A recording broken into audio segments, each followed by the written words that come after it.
Hey guys, how you doing? It's me, Alan here at Lfcredchat. I'm joined by a special guest, my dog Bo over here. I'm out and about at the moment, so I didn't get to sit down in the studio like I normally do and do it. So I had a couple of minutes put together this video, and I'm going to go for it. Hopefully he'll sit still. But anyway, Tottenham post game. We're going to go through the comments, and like always, I do this because I want to be a sports journalist at some point in my life and time. So I sat down and watched the first one, also the Crystal Palace one, so if you want to watch that as well, it's going to be up sometime soon too. What is it? It's you. It's just you. Yeah. Unbelievable, right?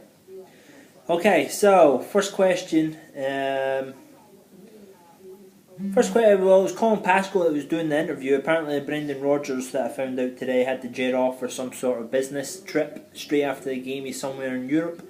I don't know if I can tell you where or not. I would have to follow me on Twitter if you want to know, at Lfcredchat, because I'll be able to ask the guy that's told me where he is if I can share that or not, and you can find it out there. I'll put it on Twitter. So follow me on Twitter at Lfcredchat to find out where he is and what he's doing.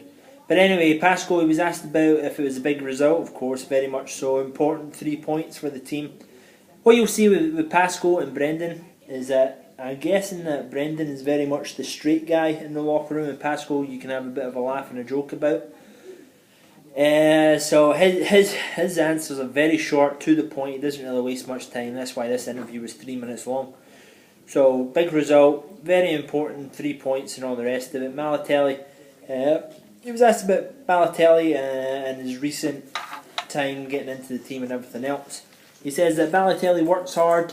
He was ill for a while and couldn't get his boots on. He had something wrong with his feet. I guess it must have been swollen or something, because he couldn't get his boots on at one point. So that's why he had something wrong with his foot, didn't he?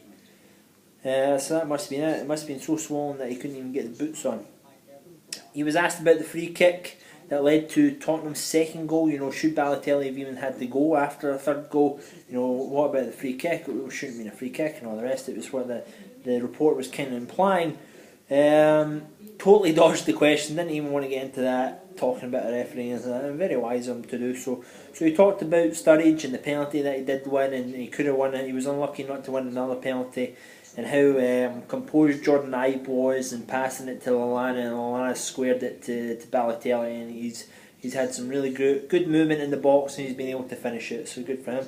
He was asked about Gerrard at the time, about his injury. He said it was a precaution that he came off. He said he looked over to the bench, and that is when they took the decision to kind of get him out there and just wrap him up in bubble tape, really.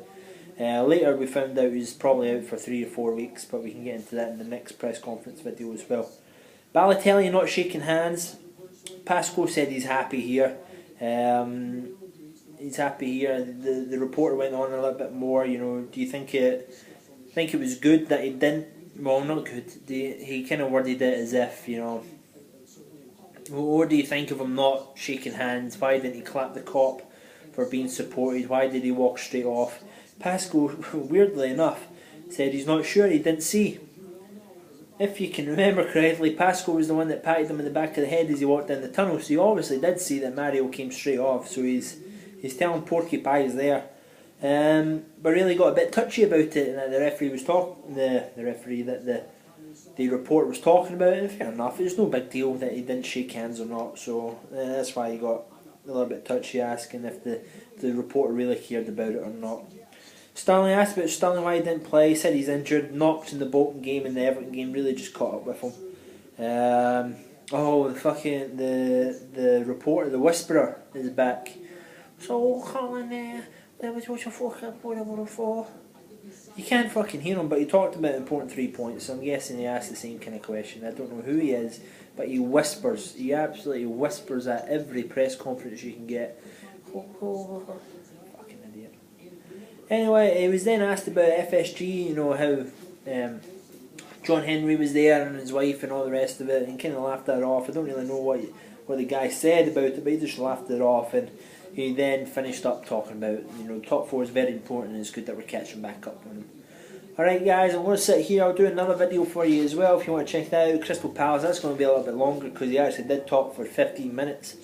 Mostly it was just questions being asked and he would answer them very quick, so we'll go through that if you want to check that out too. Make sure you hit the subscribe button either up here or down here, and follow me on Twitter if you want to know where Brendan is. I'll ask my source and I'll put it out there blatantly. If I'm not allowed to tell you, I won't tell you, because that's only fair enough. Because the guy's entrusted me not to blab, but if it's okay, if it's well known, I'll tell you if you haven't already found out. Alright guys, have a good one, stay safe, and I'll see you soon. Bye bye.